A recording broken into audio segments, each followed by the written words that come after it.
Halo sahabat setia, selamat datang kembali di channel Motivation for Life Goals. Video kali ini replay debat ketiga calon presiden 2024 yang membahas isu-isu krusial seperti pertahanan, keamanan, hubungan internasional, dan geopolitik yang sangat memanas dan seru. Tidak kalah penting ya tanggapan dan kritik debat ketiga dari para warganet. Jangan lupa untuk like, subscribe, dan bagikan pendapat Anda di kolom komentar. Selamat menonton. Semua terserah padamu, mau memilih siapa. Ku hormati keputusanmu, siapapun, apapun pilihanmu.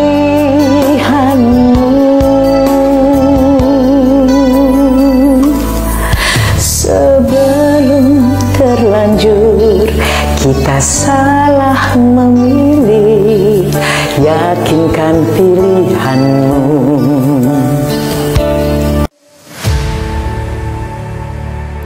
Selamat malam Bapak Ibu sekalian yang hari ini hadir di studio dan tentu saja yang menyaksikan melalui tayangan televisi atau streaming. Kami membaca sekaligus mencatat persoalan luar negeri, pertahanan keamanan, dan tentu saja dari tiga ini kami akan menyampaikan poin per poin. Yang pertama terkait dengan politik luar negeri kita.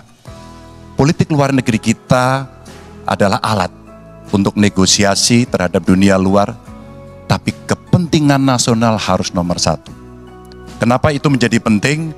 Karena kita mesti betul-betul bisa melakukan redefinisi terhadap politik luar negeri yang bebas aktif, yang disesuaikan dengan kondisi kekinian. Ini penting karena apa? Karena kita perlu untuk memilih, memilah, dan memprioritaskan yang menjadi kekuatan, keinginan dari bangsa dan negara ini. Rakyat butuh bekerja. Rakyat butuh lapangan kerja lebih banyak. Investasi harus lebih banyak. Maka kita mesti memperkuat infrastruktur diplomasi kita, duta besar, para diplomat, dan tentu saja inilah yang mesti kita berikan penugasan-penugasan untuk membereskan persoalan-persoalan kepentingan ekonomi nasional dalam konteks kekinian. Dan tentu saja kita tidak pernah lupa, Indonesia selalu setia pada kesepakatan yang pernah diambil. Dekolonisasi yang dilakukan mendorong, meyakinkan kita semua untuk membebaskan seluruh bangsa tanpa boleh mengintervensi satu dengan yang lain. Dan inilah komitmen kita pada kemerdekaan Palestina yang kita dukung terus-menerus. Maka kalaulah kemudian itu kita kerjakan, beberapa problem krisis iklim barangkali akan kita selesaikan dengan membawa pola-pola diplomasi sesuai dengan kekinian yang diperlukan. Atau barangkali kepentingan UMKM yang mesti kita bawa ke dunia internasional seperti praktek yang pernah kami lakukan di Jawa Tengah. Dan itu membuat masyarakat akan merasakan politik luar negeri jauh lebih baik. Pertahanan, sistem pertahanan rakyat semesta mesti kita dorong, kita lapisi dengan pertahanan yang betul-betul berlapis dan kita jadikan benteng pertahanan Nusantara sebagai sebuah satu kesatuan. Dan kita perlu melakukan penataan gelar pasukan, karena IKN menjadi pusat gravitasi baru. Dan ini bagian dari antisipasi terhadap tarung global antara Amerika Serikat dan Tiongkok. Untuk itulah pertahanan kita mesti masuk pada wilayah 5.0 dengan teknologi sakti, dengan rudal hipersonik, senjata cyber, sensor kuantum, dan sistem senjata otonom. Dan itu bisa dilakukan kalau anggaran dari Kemenhan itu 1-2% dari PDB. Sehingga MEF kita akan bisa tercapai. Karena ini yang mengerikan, di 2024 saya khawatir ini tidak akan tercapai. Untuk keamanan, terorisme, narkoba, pinjaman online, judi online, kekerasan seksual, ini perlu mendapatkan perhatian termasuk TPPU. Maka reformasi kepolisian betul-betul harus mengantisipasi ini dengan penguatan cyber system kita, termasuk pengembangan SDM cyber yang kuat. Polisi yang menjadi pengabdi masyarakat betul-betul akan bisa mengayomi. Seperti kemudian pada saat saya bertemu dengan Ibu Mary Hugeng.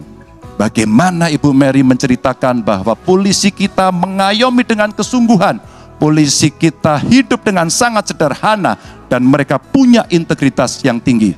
Sebagai anak polisi, saya paham betul ini sesuatu yang sulit dan pasti akan bisa kita lakukan. Dan tentu saja inilah capaian-capaian yang akan kita lakukan oleh Ganjar Mahfud. Bismillah, insya Allah kami siap. Baik. Assalamualaikum warahmatullahi wabarakatuh. Selamat malam dan salam sejahtera untuk semuanya. Bapak Ibu sekalian, saudara-saudara sebangsa, setanah air yang saya hormati, yang saya cintai. Ketika kepercayaan dari Ibu dan Bapak saudara sekalian diberikan kepada kami, maka kami insya Allah akan mengembalikan posisi Indonesia menjadi pelaku utama di dalam konstelasi global. Indonesia tidak hadir sebagai penonton, tapi Indonesia hadir sebagai penentu arah perdamaian, kemakmuran bagi seluruh bangsa di level global maupun di level regional. Kami merencanakan bagaimana kekuatan Indonesia, kekuatan kebudayaan, kekuatan kesenian, kekuatan ekonomi ikut mewarnai kancah dunia. Kita ingin film kita, seniman kita, kuliner kita, diplomati kita, para diaspora kita menjadi fenomena dunia, hadir mewarnai kancah internasional. Kita menginginkan dengan cara seperti itu, maka apa yang kita kerjakan di level dunia membuat Indonesia bisa menjadi tuan rumah di negeri sendiri sekaligus tamu mempesona di negeri orang. Dan Presiden menjadi panglima diplomasi Indonesia, bukan hanya hadir dalam forum-forum, tapi hadir mewarnai, hadir serius memperjuangkan amanat, termasuk amanat terpenting, menghapuskan penjajahan di muka bumi. Bukan sekedar statement dalam upacara, tapi Presiden dan seluruh jajaran diplomasi bekerja keras untuk itu, khususnya untuk Palestina. Tapi dalam kenyataannya, kita bicara tentang pertahanan. Di sisi lain, kita menghadapi tantangan yang tidak kecil. Dalam beberapa tahun terakhir ini, lebih dari 160.000 orang meninggal bukan karena serangan militer, tapi karena serangan virus. HP kita, komputer kita diserang oleh cyber attack. Lebih dari 800 juta cyber attack. Perdagangan manusia, perdagangan anak. Bagaimana perempuan, anak-anak menjadi korban, lebih dari 3.000 orang. Dan narkoba menyerbu Indonesia. 4,8 juta orang terpapar narkoba. Keluarga-keluarga kita menderita karena narkoba ini. Dan itu pedih sekali. Itu tingkat keluarga. Pencurian ikan, pencurian pasir, itu menandakan bahwa kita kebobolan. Dan lebih jauh lagi, ironisnya, Kementerian Pertahanan menjadi kementerian yang dibobol oleh hacker di 2023. Sebuah ironi. Karena itu kita ingin mengembalikan. Dan 700 triliun anggaran Kementerian Pertahanan tidak bisa mempertahankan itu, justru digunakan untuk membeli alat-alat alutsista yang bekas. Di saat tentara kita lebih dari separuh tidak memiliki rumah dinas, sementara menterinya punya, menurut Pak Jokowi, punya lebih dari 340 hektar tanah di Republik ini. Ini harus diubah. Tambah lagi food estate singkong yang menguntungkan kroni, merusak lingkungan, dan tidak menghasilkan. Ini harus diubah. Kami akan memulai dengan kepemimpinan yang menjunjung tinggi etika, kepemimpinan yang mengandalkan data, informasi, kapasitas yang serius. Kita ingin Republik ini berperan di level global, dijaga secara serius untuk rumah tangga, untuk nasional, sehingga kewibawaan kita adalah kewibawaan berdasarkan kekuatan. Untuk itu kita butuh perubahan. Terima kasih. Assalamualaikum warahmatullahi wabarakatuh. Bismillahirrahmanirrahim. Assalamualaikum warahmatullahi wabarakatuh.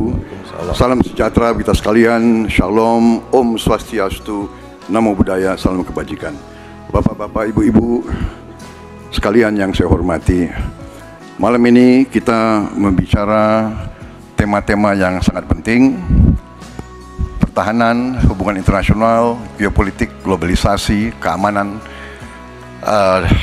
Dengan demikian, kita kembali kepada dasar kita, tujuan nasional yang tercantum dalam Undang-Undang Dasar kita. Dalam pembukaan Undang-Undang Dasar 1945 tercantum sangat tegas bahwa tujuan nasional kita yang pertama adalah melindungi segenap bangsa Indonesia dan seluruh tumpah darah Indonesia. Jadi fungsi dari negara yang pertama adalah melindungi, berarti pertahanan. Saudara-saudara, kita memahami negara kita sangat besar, sangat kaya, ratusan tahun negara-negara dari jauh datang ke Nusantara ini untuk intervensi, untuk mengganggu, untuk adu domba, dan untuk mencuri kekayaan kita. Sampai kita merdeka, kita pun harus berhadapan dengan kekayaan alam kita diambil dengan murah.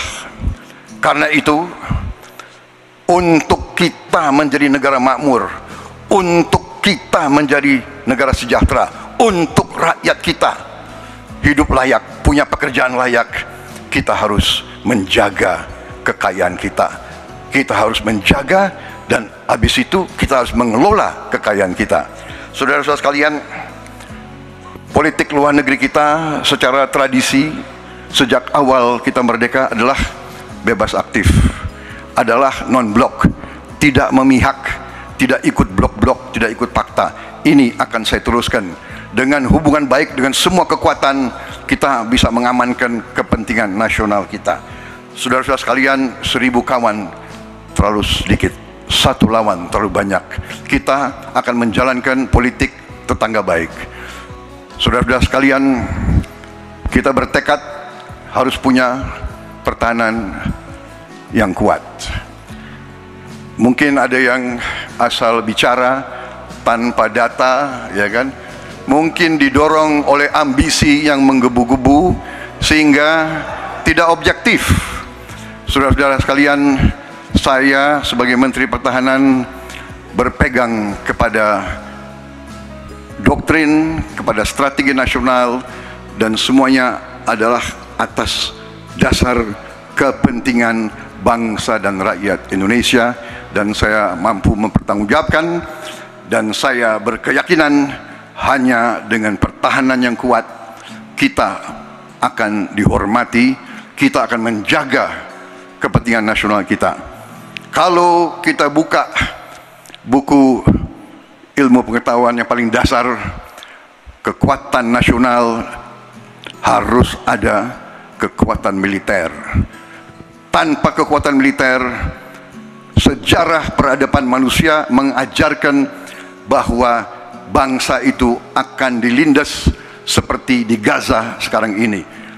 Akan diambil kekayaannya, akan diusir dari tanah airnya. Tidak bisa tidak, kita harus kuat. Kita harus kuat. Terima kasih. Wassalamualaikum warahmatullahi wabarakatuh. Sebelum saya menjawab pertanyaan itu, saya mengklarifikasi tadi data yang meleset. Maaf Pak Prabowo, angkanya terlalu kecil. Bukan 320 hektar, tapi 340.000 hektar. Saya klarifikasi. Kemudian itu pun salah. Melanjutkan. Itu pun salah. Atas apa yang perlu saya sampaikan. Mas Anies, Pak Prabowo, jangan Pak Prabowo, Pak Prabowo, maaf. Ini adalah salah satu ancaman non-tradisional yang makin hari makin nyata dirasakan di Indonesia. Kita merasakan keluarga-keluarga kita, HP, komputer, menghadapi tantangan hacking. Karena itulah menurut kami perlu sekali kita membangun satu struktur pertahanan cyber yang serius. Dan ini tidak cukup dengan memberikan tugas pada sekelompok orang. Satu adalah dengan membangun satu sistem yang komprehensif, perencanaan komprehensif yang melibatkan seluruh lembaga termasuk komponen masyarakat. Yang kedua adalah pengadaan teknologi-teknologi terbaru. Tapi kuncinya bukan semata-mata pada teknologinya. Kuncinya adalah pada pelibatan semua secara semesta.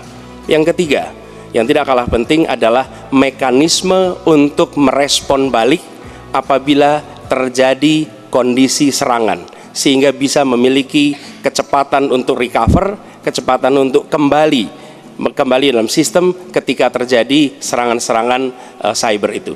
Jadi menyusun ini, satu adalah melibatkan secara komprehensif, yang kedua menggunakan teknologi terbaru, yang ketiga sistem recovery yang cepat. Terima kasih. Sekali lagi ya, saya berpandangan Pak Anies juga terlalu teoritis, semuanya bagus, indah, tetapi yang nyata tentang masalah AI, cyber, teknologi tinggi dan sebagainya adalah sumber daya manusianya, awaknya.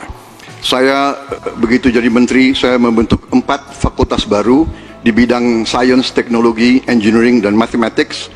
Kita menyiapkan putra-putri kita terbaik untuk menguasai teknologi, untuk menguasai sains, untuk menguasai artificial intelligence, untuk menguasai cyber. Bukan barang yang kita beli, kita harus kuasai know-how-nya, kita harus kuasai sistem yang harus kita pegang. Dan menurut saya itu adalah inti daripada masalah. Tidak hanya bicara-bicara yang baik-baik saja. Saya sebagai kadet Unhan yang alhamdulillah sudah menerima beasiswa, saya benar-benar berterima kasih kepada Unhan, kepada negara, kepada Bapak Prabowo Subianto yang telah mencanangkan S1 Unhan ini untuk pertama kalinya di 2020, sehingga kami bisa mengejar mimpi kami dengan beasiswa ini. Kita mesti menguatkan BSSN. Dan kita penting untuk membuat security system yang baik. Bahkan selain membangun SDM dan infrastruktur yang baik, maka kecepatan internetnya dan coveragenya harus tinggi. Maka kalau kita kemudian membuat satu sistem infrastruktur yang bagus, jangan dikorupsi. Ini yang kemudian jadi persoalan. Maka tidak pernah selesai. Dan tentu saja LPDP itu punya potensi yang sangat tinggi untuk memberangkatkan orang-orang, anak-anak hebat ke sana. Namun demikian, ketika mereka sudah balik, mereka mesti diberikan ruang untuk bisa bekerja. BRIN bisa kita libatkan. Ya, mereka bisa membuat kolaborasi yang sangat bagus. Bahkan kemudian pengamanan di kepolisian, saya kira perlu cyber institution yang dipimpin oleh Jenderal Bintang 3. Dan kita perlu duta besar cyber. Baik, masih sisa waktu. Ya. Memang benar, membangun sistem itu salah satunya. Satu adalah perangkat lunak, satu adalah perangkat kerasnya. Dan itu salah satunya adalah seperti disampaikan terkait dengan sumber daya manusia. Persoalannya, kalau tadi disebut ada yang teoritis, ada yang kedua tidak dilaksanakan. Jadi selama 5 tahun ini, apa yang dikerjakan dalam mempertahankan sistem cyber kita? Mohon tenang. Justru di situ letak problemnya. Jadi ketika anggaran yang begitu besar dialokasikan justru bukan untuk mempertahankan yang hari ini menjadi serangan paling modern yang terjadi. Ini adalah ancaman yang paling nyata dan dirasakan di seluruh keluarga, bukan hanya di sektor pemerintahan. Karena itu menurut kami langkahnya investasi jangka panjang boleh, tapi manfaatnya itu baru dirasakan bisa 5 tahun, 10 tahun yang akan datang. Pertanyaannya hari ini dan kemarin apa? Dan itulah yang menjadi fokus kita. Segera siapkan sistemnya, segera siapkan orangnya, segera siapkan langkahnya. Dalam hubungan internasional, yang utama bagi Indonesia harus tentunya kepentingan geopolitik kita dan kepentingan ekonomi kita. Karena itu yang utama adalah kita harus memperkuat ekonomi dalam negeri Indonesia. Kita harus menjaga kekayaan kita, kita harus mengelola kekayaan kita, kita harus hilirisasi supaya nilai tambah berpuluh-puluh kali naik. Kita kumpulkan kekuatan aset-aset dan keuangan kita, kita sejahterakan rakyat kita, baru kita akan disegani, kita akan didengar oleh semua negara, terutama negara-negara selatan. Kita sekarang pun sudah jadi panutan bagi banyak negara di Afrika. Begitu banyak negara di Afrika sekarang melihat ke kita, datang ke kita, minta belajar dari kita, karena kita dianggap negara selatan yang cukup berhasil. Inflasi rendah, pertumbuhan masih ada, neraca perdagangan kita bagus, surplus perdagangan mungkin 5 tahun berturut-turut. Kita sekarang jadi panutan. Jadi leadership kita di dunia, di hubungan internasional akan tercermin dan terimpak oleh keberhasilan kita mengelola kekayaan kita, menghilangkan kemiskinan di negara kita, rakyat kita, meraih teknologi, menjadi negara industri, itu yang akan membuat kita memimpin dunia selatan. Terima kasih. Selatan-selatan kita punya potensi yang hebat. Kita punya sumber daya alam yang sangat bagus. Kalaulah kita mau konsentrasi saja untuk bisa menuntaskan kekuatan yang berbasis pada sumber daya alam, ambil satu saja, teknologi baterai. Maka kalaulah kemudian kita akan bekerja sama dengan selatan-selatan, nikel kita miliki, tapi boksit ya kita bisa share dengan beberapa negara yang lain. Ada juga litium umpama dengan Argentina. Maka kalau kemudian ini kita konsentrasikan penuh, betapa kekuatan ekonomi akan besar. Ini menciptakan lapangan kerja dan kita menyiapkan jemput bola SDM yang unggul untuk bisa meraih itu, dan kekuatan itu akan berimbas kepada rakyat kecil. Satu, butuh lapangan kerja. Dua, dia butuh daya beli yang baik. Dan yang ketiga, mereka butuh pekerjaan karena ada lapangan kerja yang disediakan oleh pemerintah. Penjelasan tadi tidak menggambarkan tentang peran Indonesia di selatan-selatan. Itu hanya menggambarkan apa yang disampaikan Pak Prabowo tentang bagaimana kita membangun Indonesia. Dan ketika kita membangun dengan baik, tidak otomatis lalu jadi contoh. Yang harus dilakukan adalah seperti yang dilakukan ketika era Bung Karno pada waktu itu, Ali Sastroamidjojo. Apa yang dikerjakan? Merangkul semua, membawa apa yang menjadi agenda selatan-selatan, bukan menceritakan agenda kita. Semua orang bisa baca di Google tentang apa yang kita kerjakan. Tapi kalau kita menjangkau pemimpin-pemimpin selatan-selatan dan presiden menjadi panglima diplomasi, bukan sekedar hadir di forum-forum menjadi salah satu penonton, salah satu hadirin, tapi datang ke sana membawa ini agenda selatan-selatan. Apa misalnya? Kita berhadapan dengan climate crisis, yang biaya untuk menghadapi climate crisis itu tinggi sekali. Dan ketika kita bicara dengan selatan-selatan, yuk kita bicara dengan utara, bagaimana membiayai climate crisis sebagai satu kesatuan. Indonesia jadi pemimpin selatan-selatan. Baik. Menteri Luar Negeri Retno Marsudi menegaskan bahwa Indonesia adalah salah satu pemain utama di tingkat kawasan dan global. Hal itu dilontarkan dalam pernyataan pers tahunan Menteri Luar Negeri di Bandung pada Senin 8 Januari 2020. Salah satu penulis di Straits Times tanggal 1 Januari lalu menyampaikan antara lain, saya quote, keketuaan Indonesia di ASEAN tahun 2023 sangat menonjol karena mampu menavigasi ASEAN melewati lanskap geopolitik yang penuh tantangan. Kepemimpinan Indonesia di kawasan sangat berperan untuk mencegah balkanisasi ASEAN sebagai sebuah organisasi kawasan. Dari berbagai pandangan tersebut, jelas bahwa Indonesia adalah salah satu pemain utama di kawasan dan global, bukan sebagai penonton.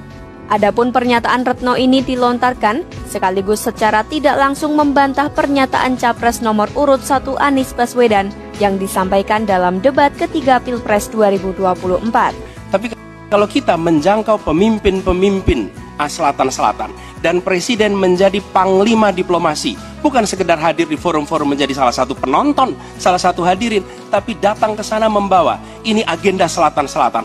Saya kok banyak setuju dengan Pak Ganjar ya. Ya, kalau benar masuk akal, saya setuju.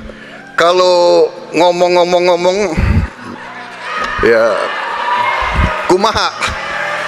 Ya, jadi leadership, apakah negara, apakah perorangan, tapi terutama juga negara harus dengan contoh, ingarso sung tulodo. Kita mau mimpin, kita mau bawa agenda, kita mau cerita itu cerita, omon, ya. Tak bisa. Kenapa negara-negara selatan sekarang melihat ke Indonesia? Karena kita berhasil membangun ekonomi kita. Jadi tidak hanya omon, kerjanya omon saja, nggak bisa. Membereskan yang tumpang tindih, dan itu harus dimulai dari pemimpin yang punya komitmen untuk membereskan. Siapa dia? Pemimpin tertinggi, presiden. Maka kalaulah kemudian kita bicara pertahanan yang ada di laut, maka sekian lembaga yang ngurus laut mesti disatukan dalam sebuah wadah Coast Guard. Ketika kita bicara keamanan dan tumpang tindih, maka keamanan wilayahnya ada di kepolisian. Saya mengapresiasi umpama dalam konteks terorisme 2023 relatif tidak ada. Kita berikan apresiasi itu kepada kepolisian. Ketika kemudian terjadi pada situasi belahan Indonesia yang lain yang membutuhkan katakan bantuan dari TNI, maka disitulah kemudian on call mereka. Kami butuh bantuan, maka dibantu. Tapi pada sisi yang lain, pembenahan yang tumpang tindih ini di daerah sebenarnya juga bisa disupport agar keamanan bisa berjalan dengan baik. Siapa mereka pelaksana di daerah? Forkompimda. Kita tidak pernah membiarkan situasi negara diurus oleh pusat saja. Kita mesti mengambil inisiatif karena peran-peran sampai tingkat lokal itu ada. Bahkan tokoh masyarakat, tokoh agama mesti kita lakukan. Maka seluruh yang tumpang tindih dari sisi regulasi, satu, perlu harmonisasi. Dua, perlu sinkronisasi. Dan pada tingkat tidak ada keputusan, maka pemimpin tertinggi harus berani mengambil keputusan itu. Sehingga tumpang tindih yang selama ini selalu saja menjadi perdebatan yang tidak ada hentinya, maka diselesaikan di meja presiden. Dan itu saya kira sikap yang paling jelas untuk membereskan persoalan ini. Apapun dalam konteks eksekutif, maka pemimpin tertinggilah yang harus mengambil keputusan. Kecuali kita mesti berbicara dengan DPR, maka kita akan duduk bersama untuk membicarakan secara regulatif. Menurut kami harus dirumuskan apa tantangan dan ancaman keamanan Indonesia di tahun-tahun ke depan. Dengan itu dirumuskan, maka kita tahu apa ancamannya. Lalu dari situ kemudian kita lihat bagaimana badan-badan yang selama ini ada diatur untuk merespon atas tantangan itu. Kalau kita hanya menata ulang tanpa memikirkan apa ancaman barunya, maka kita tidak lebih dari sekedar menyelesaikan urusan organisasi. Yang sesungguhnya dibutuhkan adalah bagaimana organisasi itu diatur untuk merespon tantangan. Jadi nomor satu, rumuskan itu. Kemudian yang kedua, yang tidak kalah penting, libatkan semua unsur yang terbiasa di dalam menyusun ancaman tantangan organisasi. Sehingga kemudian penataan organisasi badan-badan bukan semata-mata karena selera pemimpin, tapi karena merespon atas ancaman itu. Dengan begitu penataannya akan sesuai kebutuhan. Terima kasih. Baik ya, sekali lagi saya harus mengatakan, saya kok banyak sependapat dengan Pak Ganjar.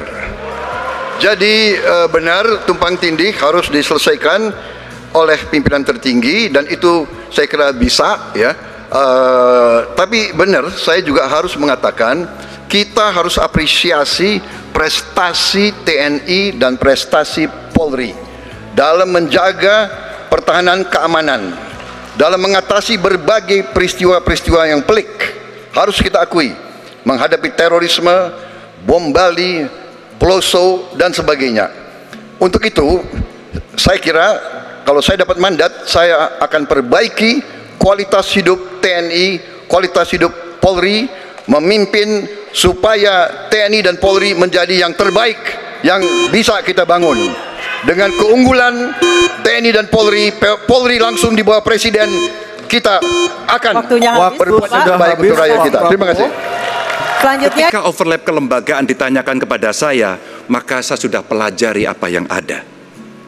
Data, kondisi sosiologis, konflik antar kelembagaan itu bukan tiba-tiba turun dari langit. Karena kami sudah baca datanya, kami melihat prakteknya, pengalaman kami 10 tahun di DPR dan 10 tahun di gubernur, cukuplah sudah untuk membuat analisis kondisi sosiologis yang ada. Maka tidak perlu lagi kita akan mengundang lebih banyak orang untuk meneliti starting from zero. Ini starting from the end. Dan kemudian kita mesti memutuskan cepat. Maka kalaulah kemudian seluruh data itu sudah ada di kepala kita, sudah tertuliskan dengan baik, maka yang diambil adalah keputusan karena kita punya konsep untuk memutuskan itu. Kecuali kita blank dan kita tidak pernah tahu dari mana Anda akan memulai. Karena saya tahu dari mana itu memulai. Terima kasih. Baik, mengenai utang luar negeri, ternyata Indonesia sekarang hutang luar negeri kita sebagai rasio perbandingan terhadap produk domestik bruto kita salah satu terendah di dunia. Jadi masih kita sekitar berada di sekitar 40%, sedangkan banyak negara jauh di atas kita. Kedua, kembali lagi dengan manajemen yang prudent, pengelolaan yang baik, dan dengan strategi ekonomi yang tepat, terutama dengan hilirisasi, di mana kita bisa mendapat keuntungan sebagai bangsa, ini memperkuat posisi tawar kita. Jadi saya kok tidak terlalu khawatir negara lain mau intervensi kita soal hutang. Kita sangat-sangat dihormati, kita tidak pernah default. Saya keliling seluruh dunia, mereka sangat hormat dengan Indonesia. Kita tidak pernah gagal hutang, dan saya sangat optimis. Tapi kembali, kita harus punya kekuatan pertahanan yang kuat supaya tidak bisa diintervensi, tidak bisa digertak, tidak bisa diintimidasi. Hanya dengan kekuatan kita akan dihormati, dan kita akan amankan kekayaan kita, amankan ekonomi kita, amankan pembangunan kita menuju Indonesia makmur, Indonesia kaya. Terima kasih. Masih ada sisa waktu Pak Prabowo? Ya, mohon tenang. Saya tegaskan kembali ya, bahwa pelajaran sejarah manusia yang lemah akan selalu ditindas. Kita lihat saja apa yang terjadi di Gaza. Kita tidak boleh lemah, kita tidak boleh. Baik, waktu habis. Dilindas oleh bangsa lain. Pak Prabowo, kita membaca buku Convention of Economic Hitman dari John Perkin, bahwa hutang-hutang itu memang bisa mematikan. Maka hati-hati kalau mau hutang, terutama pada infrastruktur yang punya risiko tinggi. Kita mesti hitung betul, kita mesti prudent betul. Karena ini pernah dilakukan dan membuat banyak negara kolaps karena hutang. Namun demikian, kalau mau pakai kekuatan dalam negeri, artinya wajib hukumnya kita mendorong ekonomi tumbuh 7%, kemudian govern berjalan bisa dengan baik, maka ICOR bisa turun 4%, dan kemudian kita mesti betul-betul anti korupsi. Kalau itu tidak dilakukan, maka tidak akan tumbuh ekonomi yang ada di tempat kita. Ease of doing business mesti dilakukan. Hanya saja memang kalau kita bicara pada industri pertahanan kita, mesti kita kuatkan industri dalam negeri. Jadi mohon maaf kaitan dengan hutang, no utang, no usang. Sehingga alutsista kita betul-betul kita lakukan transfer of teknologi dari dalam negeri. Sebaiknya disebutkan berapa persentase yang ideal, Pak, untuk kita di Indonesia. Kalau hanya mengatakan bahwa kita termasuk yang terbaik, berapa angkanya? Menurut hemat kami, kita harus bisa mencapai maksimal angka 30% dari GDP. Sehingga kita aman di situ, di bawah 30%. Dan itu caranya apa? Dengan satu, menata hutangnya, yang kedua memperbesar GDP-nya. Yang tidak kalah penting adalah melakukan pengembangan skema-skema yang lebih kreatif dalam mencari hutang luar negeri, termasuk pelibatan swasta. Lalu memastikan bahwa ada perluasan wajib pajak yang harapannya nanti akan memperkuat juga GDP kita, di samping mengurangi kebocoran pajak. Dan hutang-hutang yang kita gunakan untuk aktivitas produktif. Jangan hutang itu digunakan untuk kegiatan yang non produktif. Misalnya hutang dipakai untuk membeli alutsista bekas oleh Kementerian Pertahanan. Itu bukan sesuatu yang tepat. Justru kita harus sebaliknya yang kita kerjakan. Saya nggak mengerti. Jangan-jangan guru kita, buku kita sama, Pak Ganjar. Kok saya banyak sependapat. Terus aja, saya akan bilang AA. Saya bukan orang macam-macam. Tapi Pak Anies, saya kira Pak Anies perlu belajar ekonomi lagi, ya kan? Jadi kalau bilang ideal 30%, dasarnya apa? Yang di bawah kita itu Arab Saudi, Rusia, pokoknya negara-negara yang punya sumber alam yang luar biasa. Tetapi 40% ya salah satu terendah sekarang.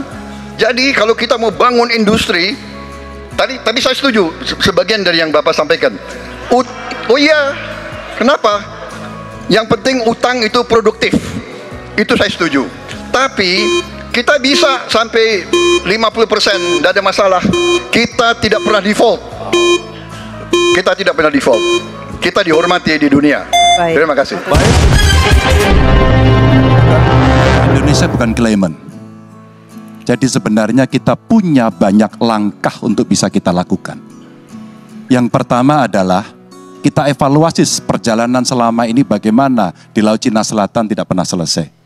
Sudah dengan DOC, sudah dengan COC, 20 tahun lebih tidak pernah selesai. Maka usulan kami sangat jelas dan clear. Apa itu? Kesepakatan sementara. Kenapa kesepakatan sementara? Ini mesti kita dorong dan kita inisiatif agar kita bisa mencegah sesuatu yang tidak kita inginkan. Kita tahu persis, modernisasi peralatan di Tiongkok akan selesai di tahun 2027. Apa artinya? Kalau kita bicara One China Policy, maka seluruh dunia pasti akan mengakui bagaimana peran itu. Yang kedua, ketika kemudian peran itu menjadi kuat, maka bukan tidak mungkin cerita-cerita potensi terjadinya konflik dengan negara lain akan muncul. Mungkin perangnya tidak sampai ke Indonesia, tapi pada sisi lain kita bisa kena dampak. Yang berikutnya, bagaimana patroli bisa kita perkuat juga di wilayah Laut Cina Selatan. Maka kita butuh tanker-tanker terapung yang bisa dipakai untuk tentara-tentara TNI Angkatan Laut kita untuk bisa berpatroli. Sehingga logistiknya menjadi sangat murah. Tidak lagi kembali ke titik awal atau mereka bilang kami hanya pergi. Kalau kembali kami tidak bisa lagi karena logistik kami habis. Maka inilah titik-titik penting yang mesti kita dorong dan kita akan bisa membawa posisi inisiatif ini untuk membuat tadi yang saya sampaikan adalah kesepakatan sementara untuk menghindari potensi-potensi yang lainnya lebih tinggi. Kita akan meredam dengan cara itu. Terima kasih. Jawaban Pak Ganjar tidak ada satu kata pun menyebut kata ASEAN. Padahal kata kuncinya di dalam menyelesaikan persoalan ini adalah ASEAN. Dan Indonesia negara terbesar di ASEAN, pendiri ASEAN. Indonesia harus kembali menjadi pemimpin ASEAN yang dominan. Bukan sekedar hadirin dalam summit-summit ASEAN. Kita menjangkau semua dan negara-negara ASEAN yang sekarang ini menjadi pintu masuk bagi kekuatan Tiongkok misalnya di Laut Cina Selatan. Apakah itu Laos, apakah itu Myanmar sekarang, itu akan menjadi bagian dari kesepakatan ASEAN terhadap wilayah Laut Cina Selatan. Bila di ASEAN kita membangun kesepakatan, bagaimana kita menata, bagaimana menghadapi kekuatan luar ASEAN.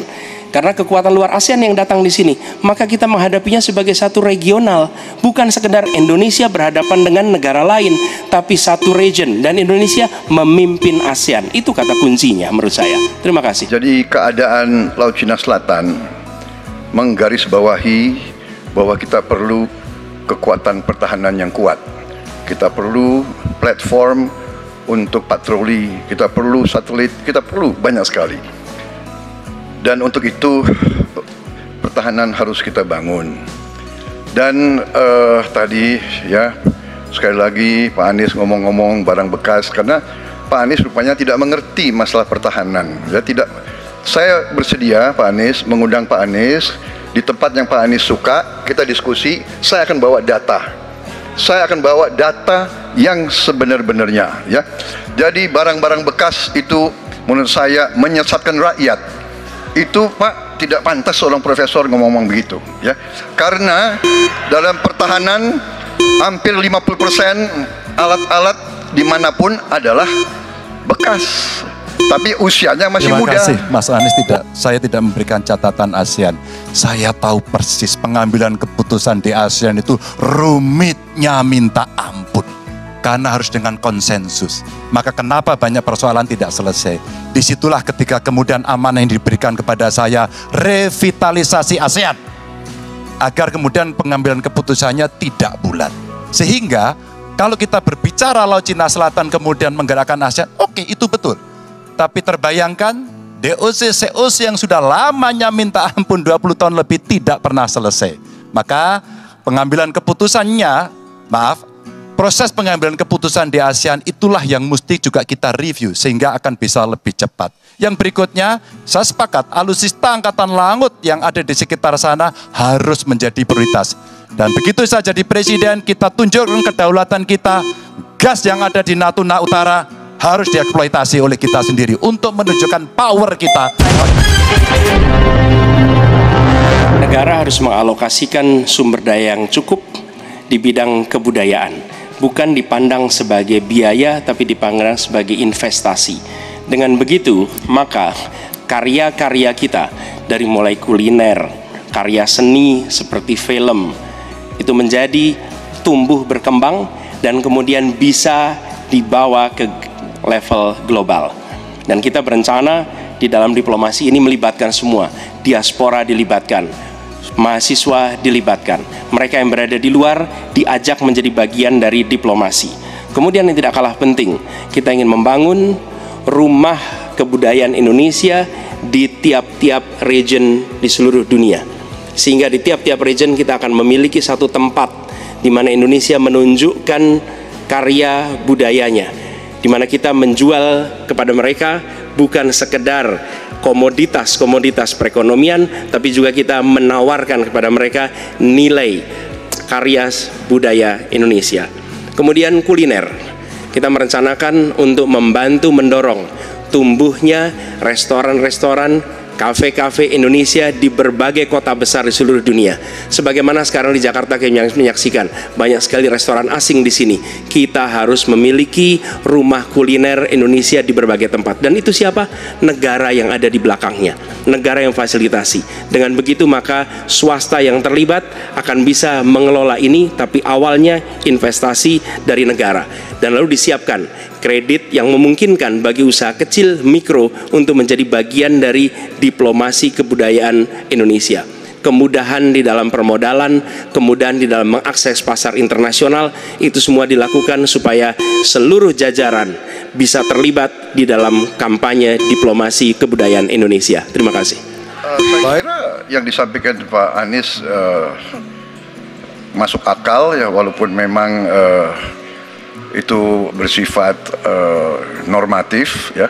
Memang kembali kalau dikatakan negara yang harus berperan, kuncinya adalah bahwa kita ini harus punya dana yang cukup, kita harus punya tabungan yang cukup, kita harus punya sovereign wealth fund yang cukup. Untuk itu kita harus punya laba yang cukup, kita harus punya neraca perdagangan yang positif, kita harus punya tabungan yang banyak. Dan untuk itu hanya bisa dilakukan dengan hilirisasi, dengan penghematan, dengan efisiensi, dengan penerimaan pajak yang baik dan yang efisien. Saya kira itu. Teknologi digital sudah mendunia, kita semua menggunakan itu. Maka ada satu kata namanya viralisme. Maka ketika kemudian ada yang konvensional, kita mendorong agar para duta besar kita, diplomat kita untuk menjadi tenaga pemasar, mereka menjadi fasilitator, mereka juga kemudian mempromosikan yang ada di dalam negeri maupun menarik yang potensi di luar negeri ke dalam negeri dengan berbagai kerjasama dan fasilitasi dari negara. Maka viralisme sebenarnya bagian yang bisa kita dorong dari tanah air sendiri. Kalau kita lihat Nicky, Rich Brian, Karina seorang intelektual yang hebat sekali yang menemukan antivirus AstraZeneca. Dia diaspora yang hebat, kita promosikan, kita viralkan. Nicky Rich Brian, Voice of Baceprot yang kemudian mendunia kita fasilitasi, maka dialah yang akan bisa mendapatkan keuntungan dan sekaligus menjadi diplomat Indonesia. Terima kasih. Kami bersyukur sekali bahwa Bapak-Bapak berdua sepaham dengan apa yang kami gagas. Dan ketika kami ditugaskan sebagai Presiden Republik Indonesia, sebagai Panglima Diplomasi, maka setiap kegiatan ke luar negeri adalah bersama dengan delegasi kebudayaan, delegasi seni, dan datang ke pusat-pusat kegiatan kebudayaan, kesenian di negara-negara yang dikunjungi. Bukan hanya datang rapat lalu pulang, tapi datang di sana menemui aktivitas-aktivitas kesenian kebudayaan, sehingga mereka pun menyadari bahwa Indonesia ini negeri yang kaya budayanya. Karena setiap presidennya datang, dia membawa delegasi kebudayaan, ditunjukkan di sana, bukan datang rapat, ikut lalu pulang. Dan dengan cara seperti itu, maka dunia akan menyaksikan. Ingat, setiap presiden datang sebuah negara, seluruh media di negara itu memperhatikan. Itu kesempatan luar biasa untuk mempromosikan Indonesia, dan itu yang kami kerjakan di samping yang sudah kami lakukan, kami katakan tadi. Terima kasih. Mas Anies, anggaran pertahanan belum ideal. Tadi saya sampaikan kita perlu 1-2% dari PDB. Sekarang masih 0,78%. Ini data. Untuk beli alutsista masih harus ngutang, dan utang kita di 2023 naik dari 20,7 miliar dolar menjadi 25 miliar dolar. Padahal target Renstra kita, perlu saya panjangkan, rencana strategis ya. Minimum essential force di 2024 tidak tercapai kira-kira. Karena sekarang hanya 65,49% dari target. Kira-kira menjadi pertanyaan saya nih Mas Anies. Apa solusi ekonomi pertahanannya untuk kita bisa mengejar ketertinggalan dan kemudian menyelesaikan persoalan-persoalan itu agar pertahanan kita menjadi strong? Baik, masih ada Bapak sedikit lagi? Lancar. Jadi terkait dengan anggaran pertahanan, seperti tadi disampaikan kita masih di bawah. Kalau tadi disebutkan 0,78, kami memandang memang perlu sampai dengan 1-1,5% yang kita butuhkan. Dan untuk itu maka kita harus memperbesar GDP kita, memperbesar APBN kita. Karena itulah pertumbuhan ekonomi menjadi penting. Dengan pertumbuhan ekonomi yang merata dan berkualitas, harapannya maka kita memiliki masukan negara yang cukup. Kemudian yang kedua, tadi terkait dengan hutang. Hutang-hutang yang digunakan untuk aktivitas produktif yang meningkatkan kesejahteraan, menumbuhkan perekonomian. Itu juga salah satu cara untuk memperbesar APBN kita dengan adanya pendapatan ini. Yang ketiga adalah bagaimana pajak kita diperluas basisnya, ditingkatkan efektivitasnya, lagi-lagi untuk meningkatkan pendapatan. Namun tidak kalah penting adalah memastikan bahwa praktek-praktek koruptif yang membuat anggaran terserap tidak secara optimal itu ditiadakan. Dengan begitu, maka porsi yang kita miliki untuk sektor pertahanan akan bisa kita alokasikan. Tanpa kita memiliki anggaran yang cukup, maka alokasi di sini menjadi berat. Dan bila kita melakukan pembelanjaan, maka kami membayangkan justru menggunakan kekuatan sendiri. Kalaupun ada dalam bentuk hutang, maka itu satu paket dengan belanja senjatanya, belanja alutsistanya, sehingga itu menjadi satu kesatuan dan meniadakan praktek-praktek middleman di dalam penyelenggaraan alutsista, seperti peraturan perundangan yang mengharuskan itu G2G atau langsung dengan korporasi yang membuatnya. Jadi kami melihat dengan cara seperti itu meningkatkan alokasi itu satu hal, mengefisienkan itu hal berikutnya yang harus kita kerjakan. Terima kasih. Ternyata jawaban saya dapat bonus. Sebenarnya saya ingin membahas yang soal pertahanan dan alutsistanya. Tapi oke. Saya kira terima kasih atas jawabannya. Saya ingin menyatakan dengan jelas, maka pertumbuhan ekonomi 7% wajib. Alokasi 1-2% PDB menurut saya menjadi keharusan agar kuat. Dan belanja alutsista kita ini harus jadi investasi pertahanan kita. Tanknya dibuat di Pindad, helinya di PT DI, fregatnya ada di PT PAL, sibernya ada di PT LEN. Maka kalau kemudian itu bisa kita optimalkan betul-betul, rasa-rasanya apa yang ingin kita capai dari minimum essential forces-nya akan tercapai. Kalau kita lihat di 2024 yang rasa-rasanya agak berat bisa dicapai, maka saya khawatir makin mundur, tidak ajak dalam perencanaan, ini menyulitkan. Dan kita perlu garda samudra untuk mengawal Indonesia dan pertahanan sakti 5.0. Pemanfaatan atas sumber daya lokal itu penting, perlu kita teruskan. Dan kita perlu memanfaatkan juga, memastikan bahwa tenaga-tenaga dalam negeri untuk bidang pertahanan itu diinvestasikan secara serius. Pembahasan mengenai investasi sumber daya manusia ini kunci. Kita perlu mengirimkan lebih banyak lagi generasi baru untuk ilmu-ilmu alutsista, sehingga ke depannya penyelenggaraan alutsista domestik bisa berkembang. Itu satu hal dalam jangka panjang. Nah, karena itu saya sepahaman tentang pentingnya dalam negeri. Tapi tidak kalah penting ketika kita berbicara tentang memastikan bahwa belanja alutsista itu bersih, tidak melibatkan korporasi-korporasi yang punya masalah dengan korupsi. Dengan begitu maka bukan saja anggarannya efisien, tapi tidak bocor di dalam belanja alutsista. Semakin tinggi jenjang kepemimpinan, semakin luas cakupan kebutuhannya, semakin kompleks organisasinya, maka pemimpin makin mengandalkan pada nilai. Bukan lagi teknis-teknis, tapi makin mengandalkan pada nilai. Itu yang membedakan antara kepemimpinan yang kompleks dengan yang sederhana. Nah, pertanyaan yang ingin saya sampaikan kepada Bapak adalah, apa hubungan antara standar etika seorang pemimpin negara dengan kemampuannya dalam menjaga pertahanan, keamanan, dan kedaulatan negara? Terima kasih. Saya sependapat bahwa semakin tinggi, semakin kompleks, memang kepemimpinan itu butuh nilai. Nilai-nilai yang sangat fundamental. Pertama, nilai adalah cinta tanah air. Kedua, kejujuran. Ketiga, kebersihan yang Bapak bolak-balik ngomong. Harus memberi contoh. Tidak boleh korupsi dengan bentuk apapun. Jadi saya sependapat harus ada kepemimpinan berdasarkan nilai, ya. Jadi hubungan dengan etik benar. Ya, kita harus beretik dengan benar. Ya, jujur. Apa yang kita katakan itu ya yang ada di hati kita. Jangan lain di mulut, lain di hati. Dan harus cinta tanah air. Pertahanan ini sakral bagi kita. Ini menyangkut keselamatan kita.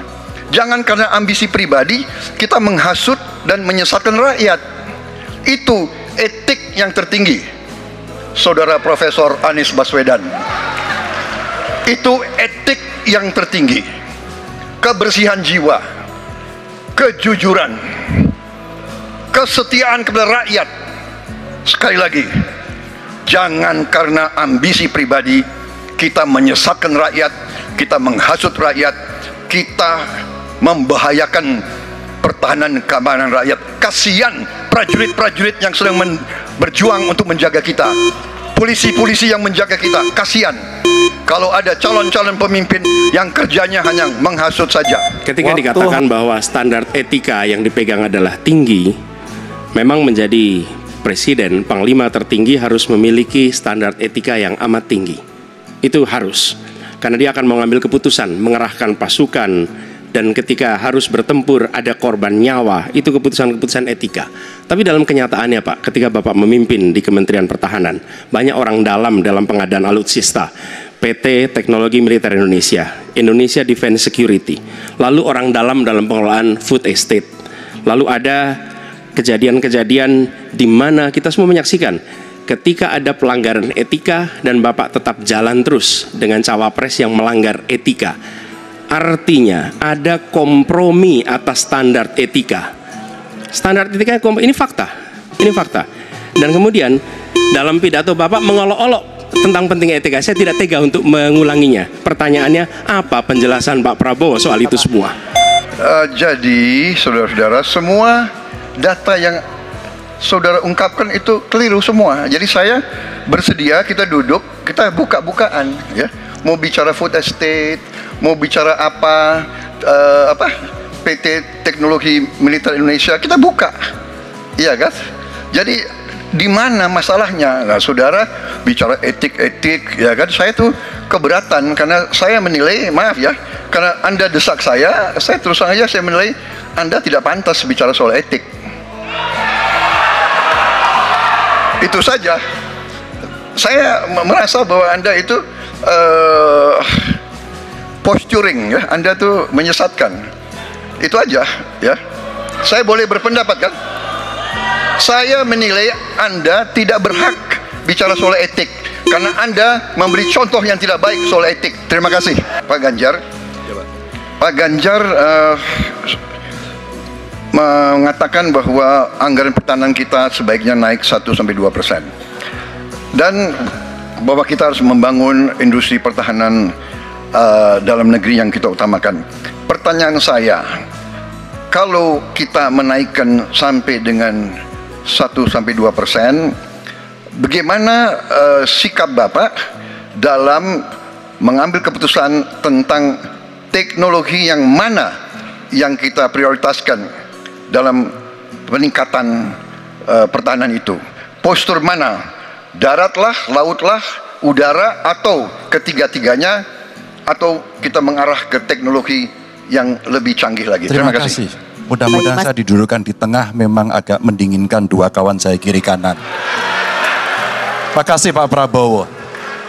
Mana pilihannya dari Matra itu? Proporsional Pak. Tapi tidak ada serangan yang akan masuk melalui darat karena kita negara archipelagic. Maka yang mesti diperkuat hari ini adalah laut. Prioritas. Laut, mereka butuh sonar Pak. Mereka butuh sensor-sensor Pak. Dan hari ini mereka menyampaikan kepada saya kebutuhan itu nomor 1 hari ini. Yang berikutnya tentu udara. Kenapa udara? Kami tidak bisa Pak.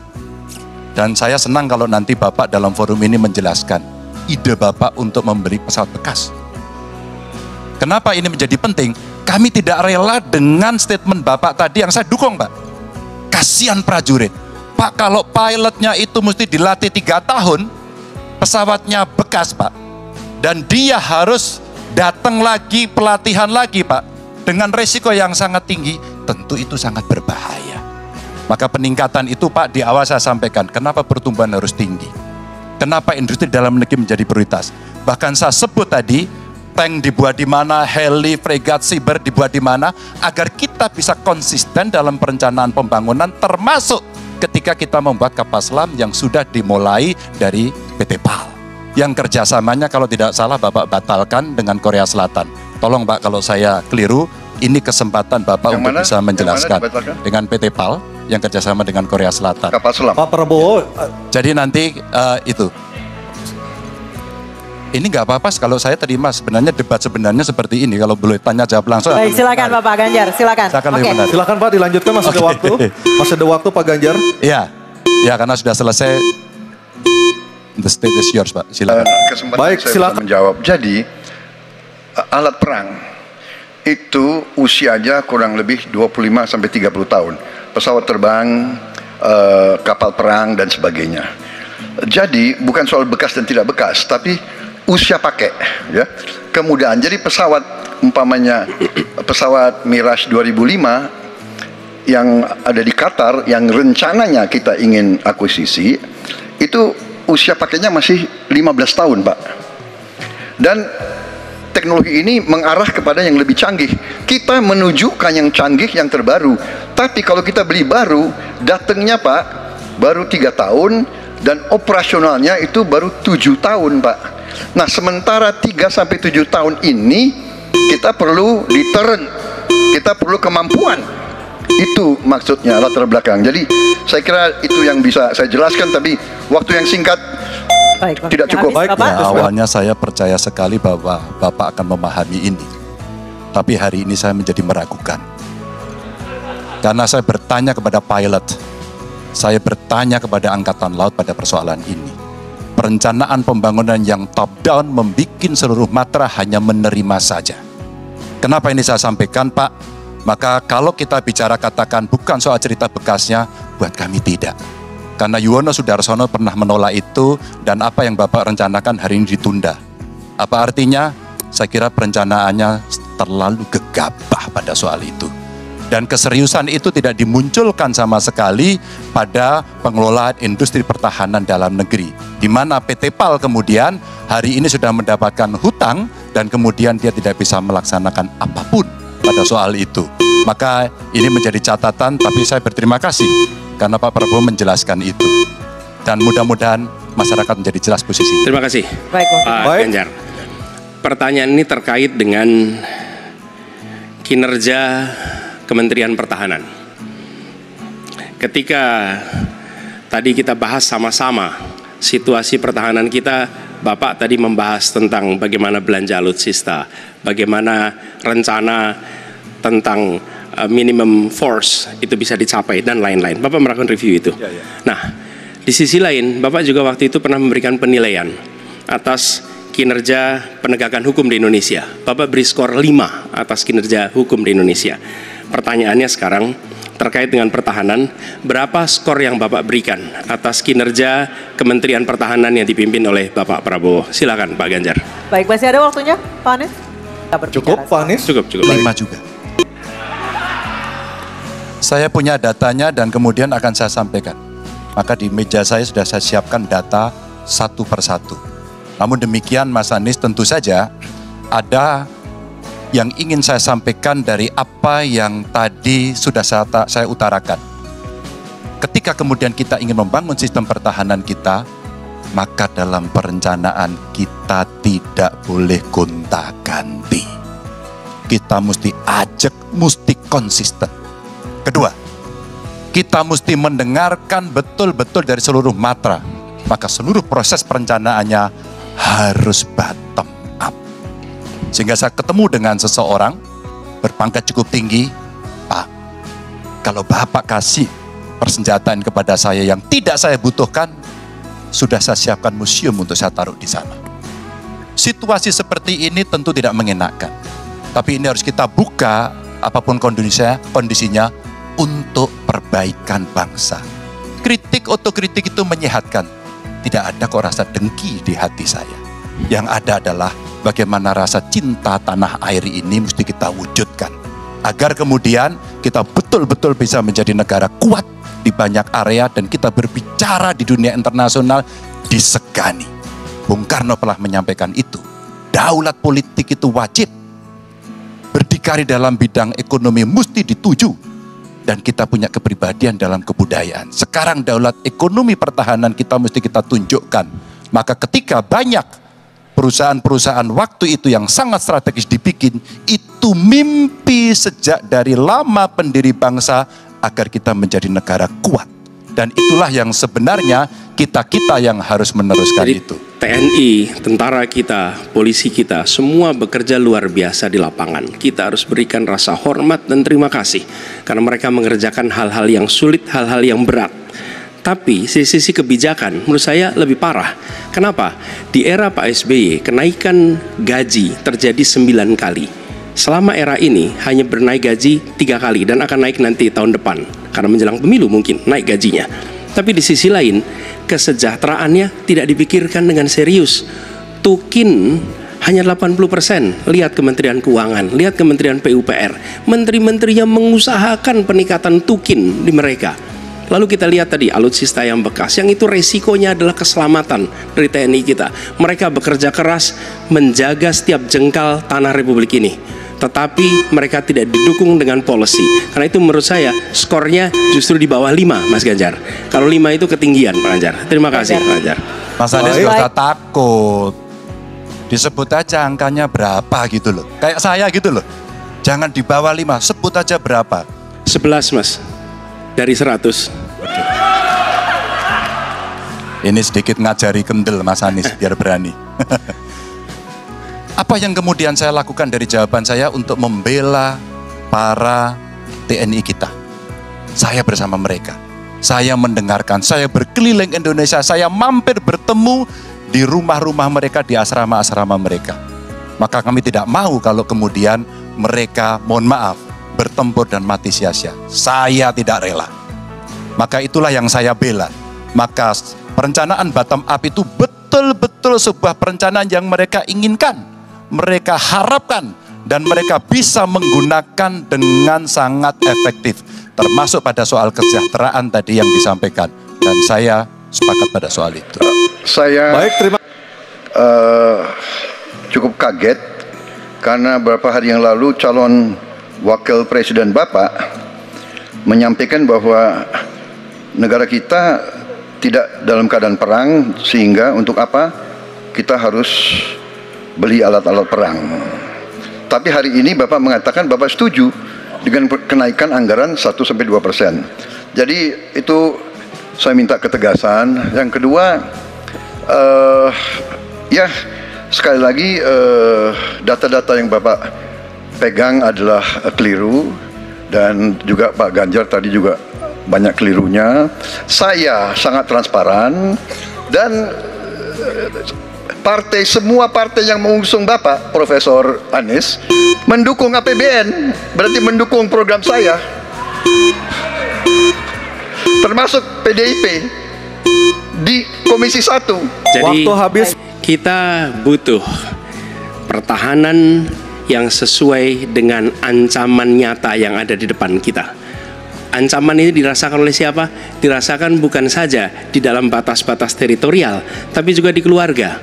Bagaimana ancaman atas penipuan online, bagaimana ancaman atas peretasan, bagaimana ancaman atas judi online, bagaimana ancaman-ancaman terorisme.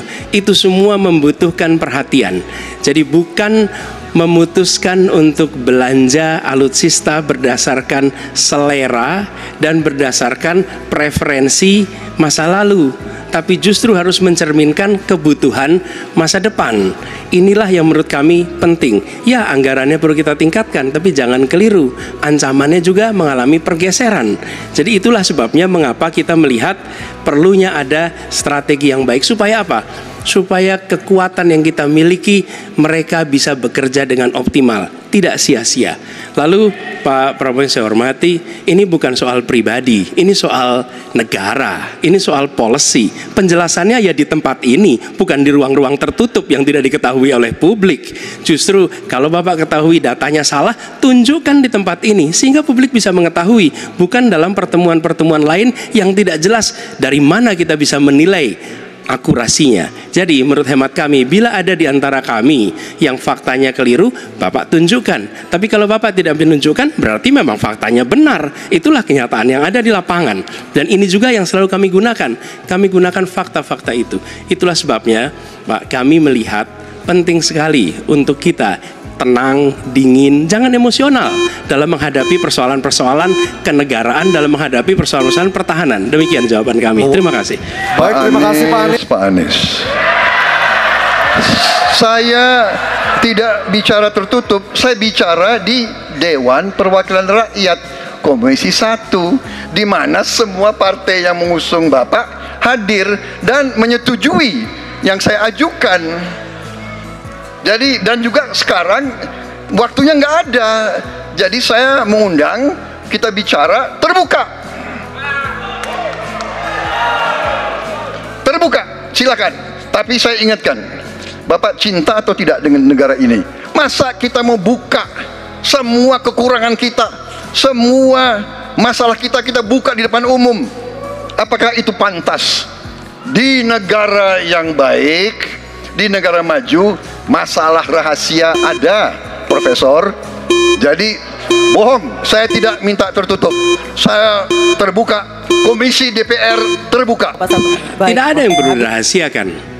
Bapak Presiden menyampaikan, Bapak punya lahan lebih dari 340.000 hektar, sementara TNI kita, prajurit kita selebih dari separuh tidak punya rumah dinas. Itu fakta, tidak perlu dibicarakan secara tertutup. Itu kekurangan yang harus kita perbaiki. Dan ketika tadi Bapak mengatakan Bapak akan meningkatkan kesejahteraan, Pak, Bapak ini sudah Menhan selama 4 tahun, hampir 5 tahun, bukan calon Menhan. Jadi harusnya menunjukkan inilah yang sudah saya kerjakan, bukan mengatakan apa yang akan dilakukan.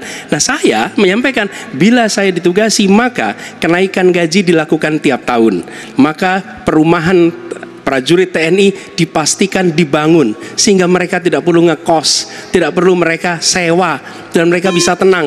Mereka diminta mempertahankan setiap jengkal, tapi kita tidak memberikan tempat tinggal bagi mereka berdinas. Itu tidak benar, itu harus dikoreksi.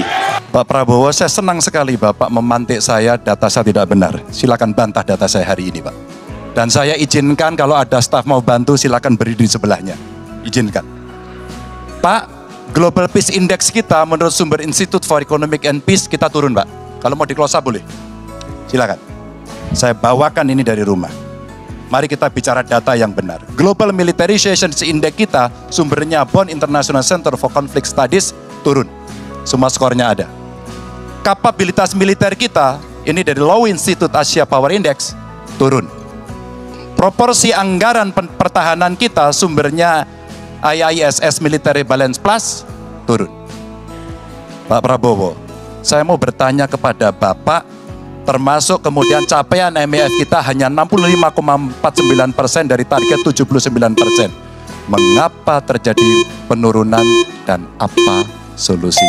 Jadi Pak Ganjar, saya sudah buat rencana, tetapi yang menentukan termasuk Menteri Keuangan.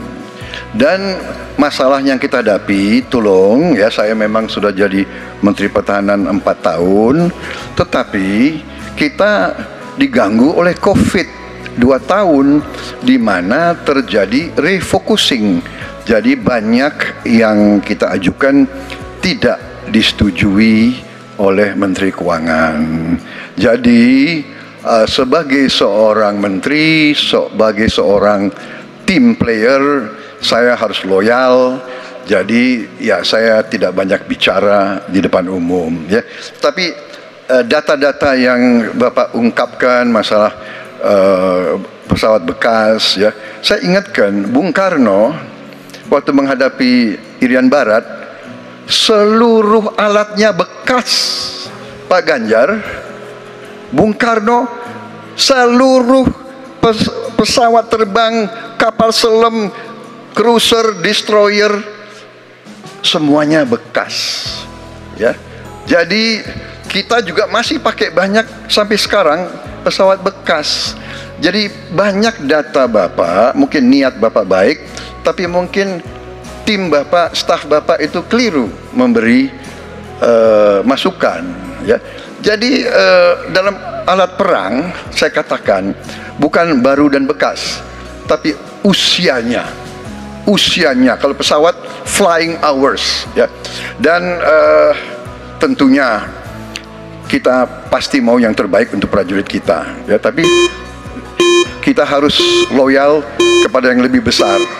COVID, ada krisis Ukraina, pangan naik, BBM naik. Waktu Bapak habis. Tidak menjawab sama sekali pertanyaan saya, Pak.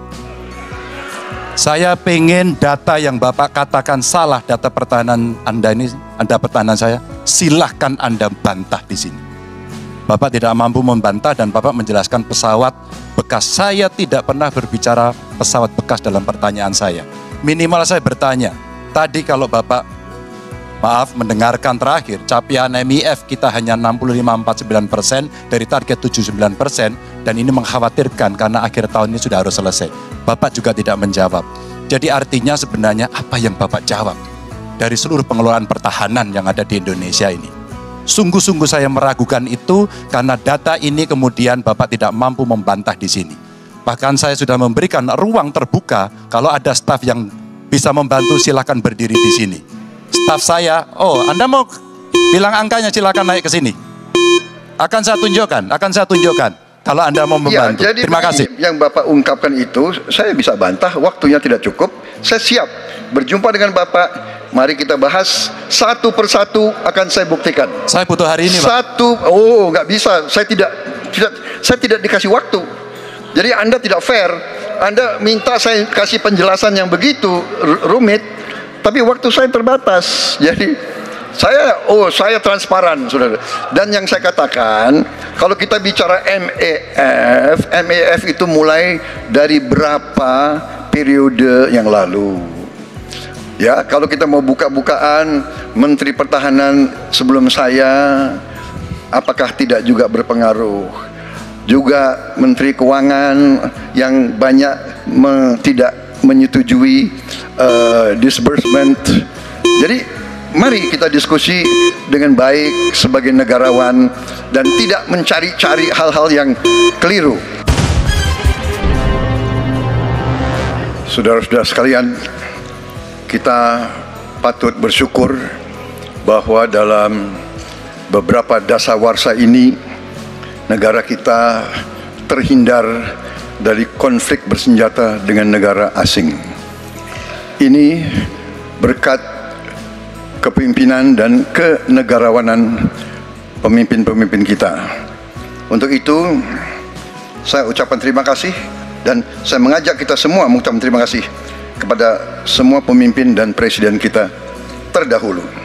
Juga saya bertekad manakala saya menerima mandat dari rakyat untuk tetap menjalankan politik bebas aktif, non-blok, menghormati semua negara, menjadi tetangga baik bagi semua negara di kawasan kita, menjaga jarak yang tidak terlalu jauh tapi juga tidak terlalu dekat dengan semua kekuatan, menjalin kerjasama ekonomi. Saya juga ucapkan terima kasih dan mengajak semuanya mengucapkan terima kasih kepada seluruh prajurit TNI dan Polri dan ASN di seluruh Indonesia yang telah bekerja keras untuk menjaga kita sehingga kita seperti sekarang siap untuk tinggal landas, siap untuk bangkit menjadi negara maju.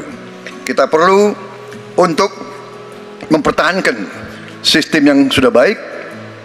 Saya akan teruskan TNI dan Polri tetap berada langsung di bawah kendali Presiden untuk mempercepat reaksi dan memperpendek rentang kendali dan rentang komando.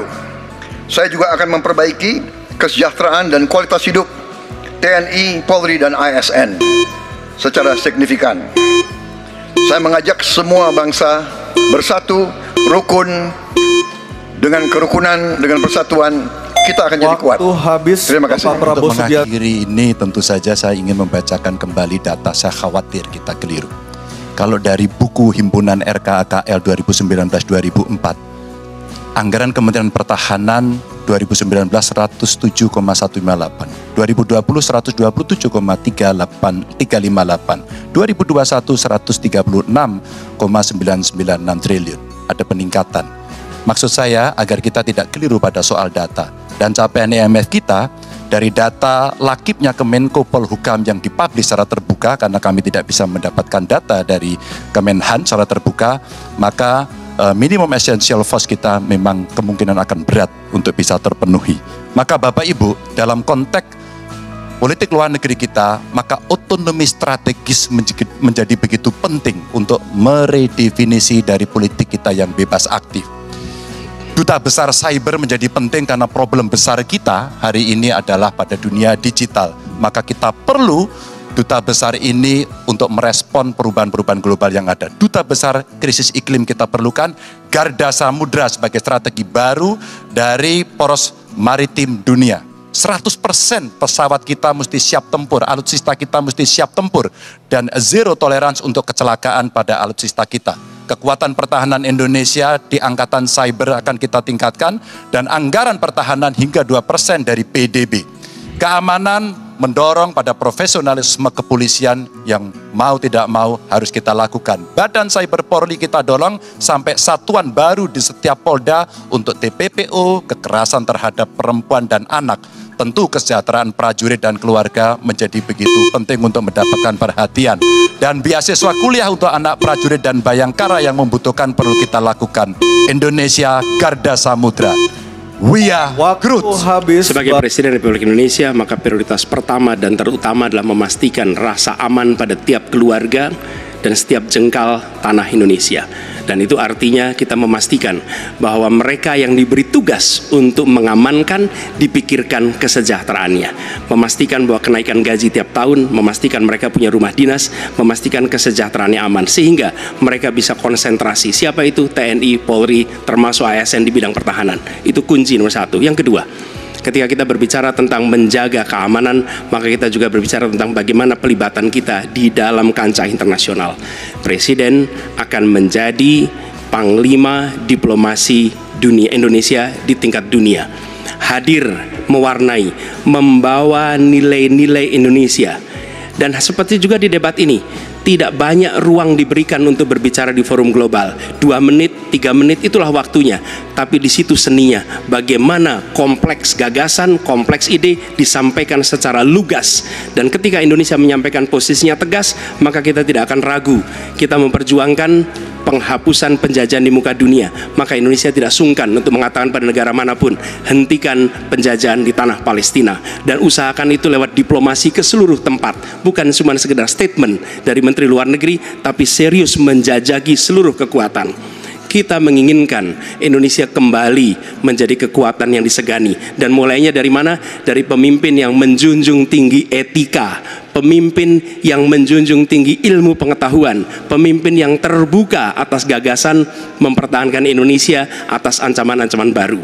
Dan itu artinya kita hadir di berbagai wilayah di dalam pertemuan-pertemuan global membawa aspirasi Indonesia. Kita kirim pesan, we will no longer absence, Indonesia will be presence and Indonesia will color the world. Indonesia absence no more, respected forever.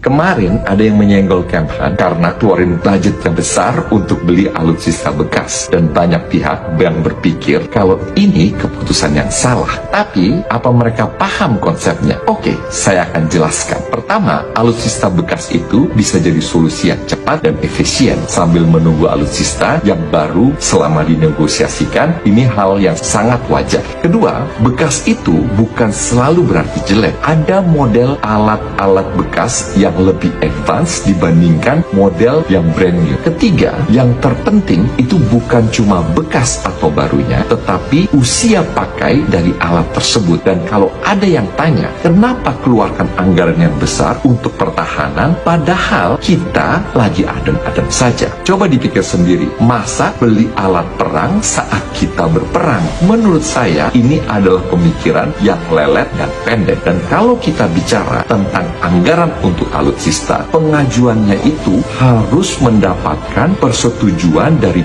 Presiden dan DPR. Jadi program ini memang sudah diberikan lampu hijau oleh Presiden dan DPR yang juga berasal dari partai-partai yang mengusung kedua capres lainnya itu. Lagi pula 700 triliun itu bukan seutuhnya untuk alutsista, tetapi juga untuk pembaharuan senjata, kesejahteraan prajurit, keperluan riset dan pengembangan SDM bagian pertahanan. Justru saya bangga, sebangga-bangganya karena Indonesia berhasil menempati posisi ke-13 sebagai negara dengan kekuatan militer yang terbaik dan terkuat di dunia. Jadi, izinkan saya untuk bertanya balik, mana yang lebih baik, memakai dana ini untuk bangun rumah atau memperkuat sistem pertahanan bangsa kita? Silahkan. Dalam debat ini, Prabowo betul-betul dikeroyok.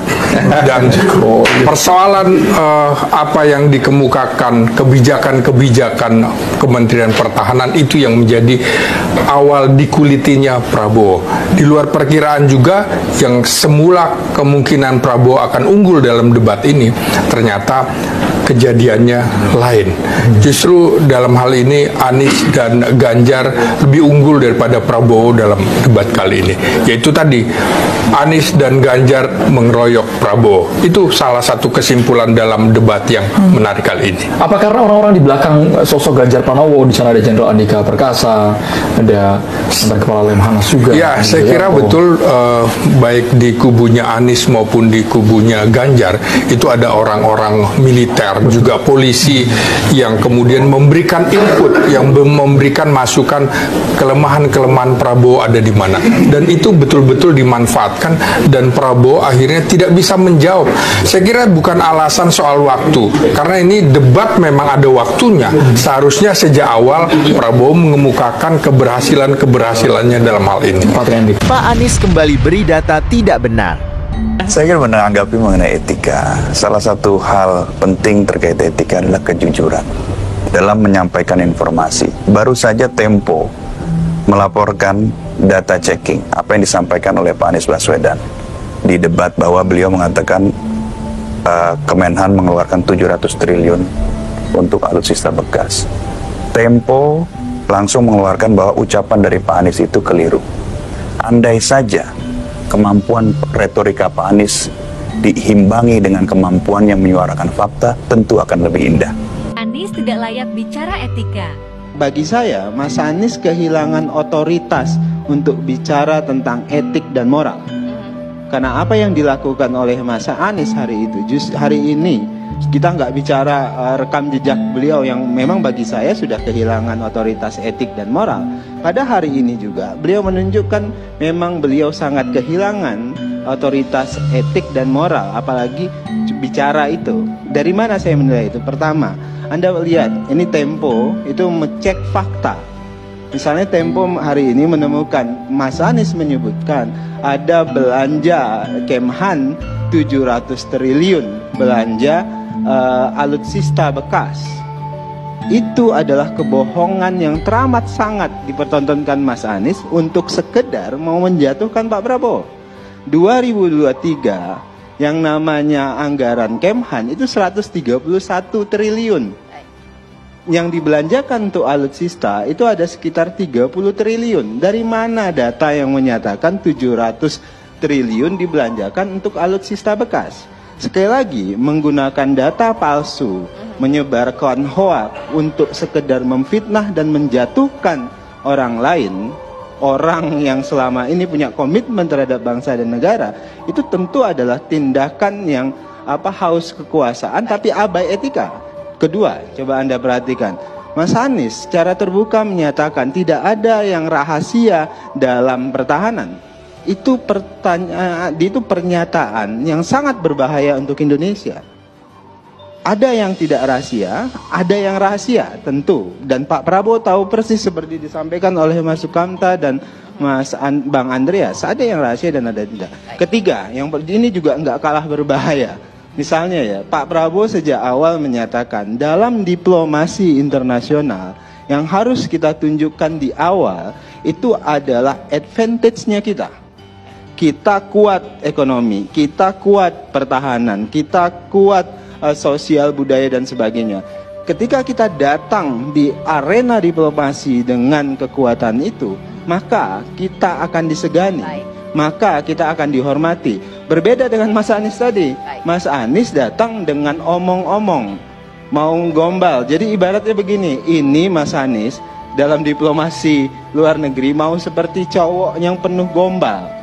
Jadi datang ke pacarnya atau calon istrinya dengan ngomong, saya akan mensejahterakan Anda, saya akan bikin ekonomi kita lebih baik, jangan khawatir deh, saya punya mobil. Ternyata dompetnya kosong, ternyata nggak punya kerjaan, jadi cuma gombal dan omong-omong. Nggak bisa begitu dalam diplomasi.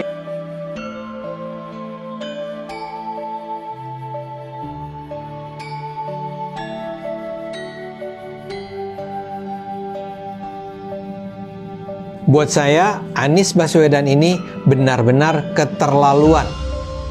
Dalam acara debat capres yang dilakukan pada hari Minggu, 7 Januari lalu, dia berulang kali menyampaikan kebohongan.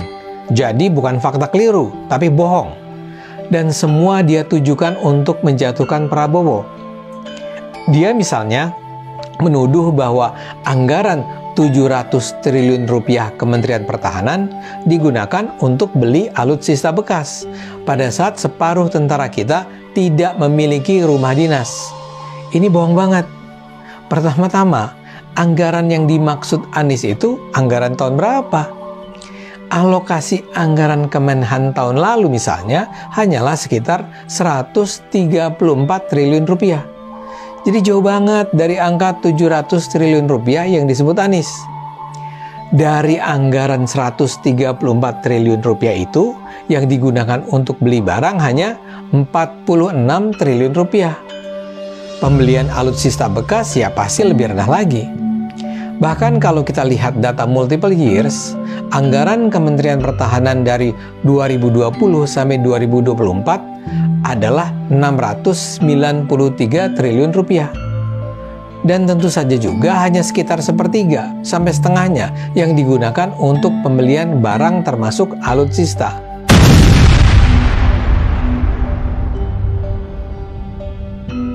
Dan meminta untuk data-data pertahanan kita dibuka secara gamblang atau yang menolak demi menjaga kerahasiaan negara kita.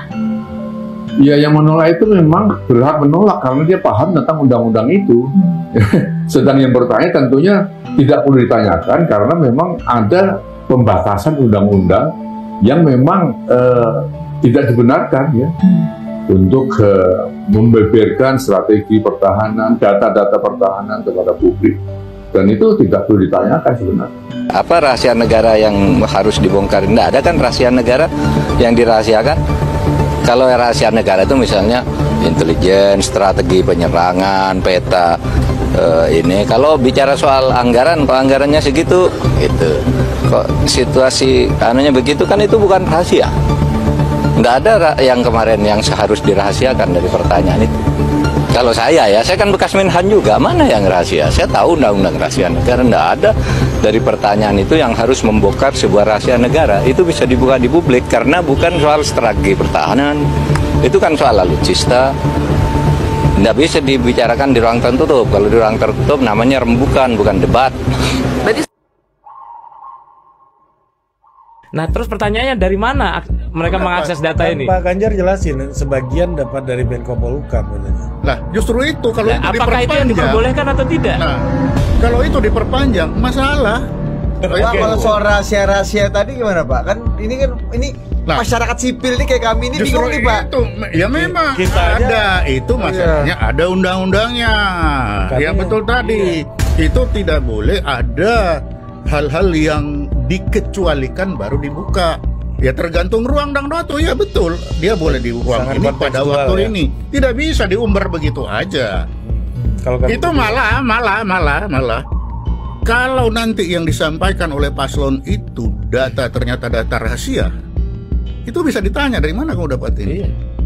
Itu itu sangat berbahaya. Dari mana itu berhak juga? Oh iya. Saya tadi salah satu komentar saya di media tadi soal ketika ditanya soal kerahasiaan itu. Iya. Ketika kita bicara, mereka semua protes soal kerahasiaan, protes soal transparansi dan akuntabilitas. Tapi kemudian menyodorkan beragam data, ya kan? Iya. Yang kata mereka valid, kan gitu. Nah, terus pertanyaannya dari mana mereka mengakses data ini? Pak Ganjar jelasin, sebagian dapat dari Menko Polhukam. Lah, justru itu kalau itu apakah itu yang diperbolehkan atau tidak? Nah, kalau itu diperpanjang, masalah. Siapa yang meloloskan? Siapa yang menyampaikan? Mana orang yang menyampaikan? Karena kan harus ada informasi yang informasi yang boleh dipublikasikan atau harus dikecualikan, gitu loh. Ini indeks undang-undang keterbukaan informasi publik. Ada. Makanya hati-hati bermain data. Oke. Cak Imin sebut program food estate gagal, padahal terbukti berhasil mengatasi masalah pangan di Indonesia. Food estate terbukti gagal.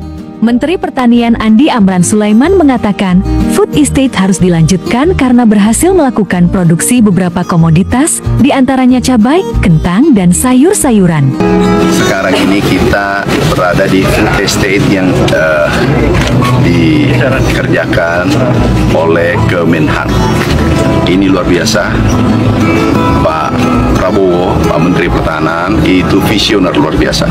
Kenapa? Beliau sudah memprediksi bahwa dunia akan kekurangan pangan dan energi. Sekarang krisis pangan dan energi dunia, bukan Indonesia. Jadi masalah pangan adalah masalah dunia dan masalah Indonesia, masalah kita semua. Apa tujuan ini dibangun? Tujuan kita bangun food estate adalah itu untuk cadangan pangan, tetapi dengan teknologi tinggi. Aja gak becus, gimana mengurus negara? Kata para buzzer dan pendukung capres sebelah. Sebenarnya letak gak becusnya di mana sih? Malah ada yang bilang gagal. Nah, gua pun jadi pengen cari tahu dong. Jadi gua coba ngerangkum dari beberapa sumber, termasuk tulisan yang dibuat di detik.com terkait Kementerian Pertahanan yang ditunjuk oleh Presiden Jokowi untuk melakukan program food estate ini guna memenuhi cadangan strategis pangan, sudah mendapatkan izin melalui Kementerian KLHK untuk kawasan hutan ketahanan pangan seluas kurang lebih 6.600 hektar dari hutan produksi yang sudah lama terbengkalai. Ini baru 10%-nya yang dikerjakan dan baru tahap pembersihan dan pematangan lahannya. Proses ini memakan waktu kurang lebih 1 tahun. Agak lama soalnya tanah di wilayah tersebut berpasir, yang berarti harus dilakukan treatment khusus. Para akademisi, anak-anak muda, dan pihak swasta pun dilibatkan untuk meriset bagaimana lahan tersebut bisa ditanami tumbuhan. Semua proses riset itu dilakukan tanpa memakai uang negara Rp1 pun. Nah, riset ini sudah menemukan formula yang pas, yang nantinya akan diimplementasikan menjadi prototipe food estate tanaman singkong, dan keberhasilan itu nanti akan diduplikasi ke seluruh lahan yang tersedia. Intinya, ini semua butuh waktu. Memang kritik sejatinya adalah vitamin demokrasi, namun sangat disayangkan jika kritik yang dikeluarkan hanya bersandar pada asumsi, apalagi dilandasi rasa benci. Sebenarnya gampang ditebak aja. Asumsi tak berdasar ini sudah pasti tujuannya untuk menurunkan elektabilitas Pak Prabowo yang kini teratas. Makin di atas tentu makin banyak yang serang.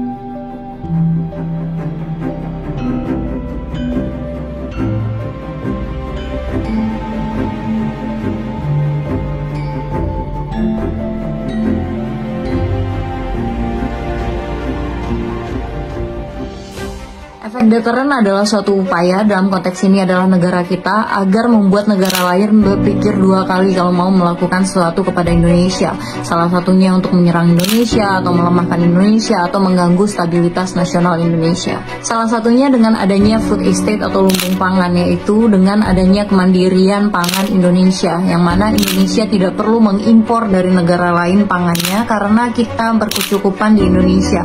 Dengan terbukanya food estate yang digerakkan oleh Pak Prabowo ini, maka Indonesia tidak lagi bergantung kepada negara lain. Efek deterren di sini bekerja bagaimana negara memperlihatkan kemandiriannya, dan negara lain akan mikir-mikir apakah mereka akan menyerang Indonesia atau memblokade Indonesia atau menetapkan sanksi pada Indonesia, sementara mereka juga menginginkan pangan dari Indonesia. Itulah efek deterren, bagaimana Indonesia bisa dipandang tidak sebelah mata oleh negara lain. Efek deterren lainnya juga berlaku pada alutsista dan juga komando cadangan. Apa maksudnya? Alutsista, dengan kita membeli alutsista yang canggih, setidaknya di kawasan kita bisa disegani karena kita dapat menjaga kedaulatan kita dengan alutsista terkini, termutakhir, dan dapat dikembangkan untuk negara kita sendiri, seperti alih teknologi yang sekarang berjalan di PT LEN, di PT PAL, di PT DI. Itu membuat negara kita semakin disegani di kawasan. Bagaimana dengan komando cadangan? Komando cadangan juga memegang peran penting karena memperlihatkan kesiapan warga negara kita, tidak hanya dari komponen TNI Polri, tetapi juga negara kita keseluruhan. Rata-rata masyarakat Indonesia mampu untuk memikul senjata dan tahu akan bela negara dan sadar bahwa mereka bisa membela negara mereka. Itulah pentingnya bela negara dan komando cadangan yang digagas oleh Pak Prabowo Subianto. Untung saya nggak jadi Menhan.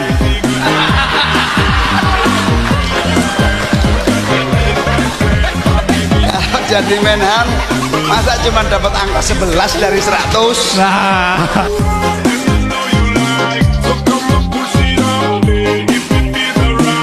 Tadi suasananya seru ya? Seru banget. Jadi bisa memisahkan mana urusan pribadi sama urusan kepentingan publik, ini yang paling senang saya. Gimana tuh? Jadi kadang emosi itu kan nggak terasa kalau ini seolah-olah urusan pribadi. No, ini soal negara, keamanan, pertahanan, luar biasa. Pokoknya CP ku ini membanggakan apa? CP ku ini. Masya Allah. Tapi yang betul, ini kan kita lagi bicara negara. Jadi kita bicara negara, apalagi di kancah internasional, kita tidak boleh sungkan di dalam menyampaikan gagasan, menyampaikan ide. Bayangkan kalau kita di forum internasional, lalu sungkan menyampaikan, bagaimana kita memperjuangkan kemerdekaan Palestina? Kalau bicara tentang pelanggaran hak asasi manusia itu telah Anda lakukan, kita harus katakan. Ketika kekuatan militer Anda mendekati wilayah Indonesia, mengganggu kedaulatan Indonesia, harus dikatakan. Tidak bisa sungkan. Nah, tetapi pribadi baik-baik saja, tapi gagasan, sikap itu disampaikan. Jadi dalam sebuah forum debat ya, pikiran-pikiran itu harus disampaikan. Walaupun seru ya? Seru. Antara tegang dan berarti yang paling seru yang mana Gus? Yang paling seru ya pertanggungjawaban, ya bertanggung. Tahukah kalian bahwa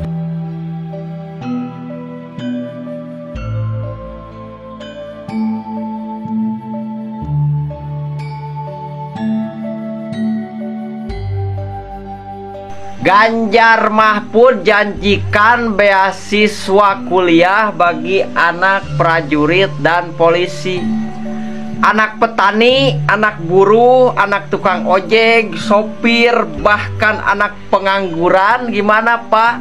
Yang mempunyai prestasi di sekolah, ingin melanjutkan sekolah tapi orang tua terkendala biaya. Mohon jawabannya Pak, sampai dah tuh Kalau kita bayangkan gitu ya, kalau kemarin saya masih jadi gubernur, ini saya udah turun ini. Tapi yang pintar ngomong itu dikira orang hebat kan?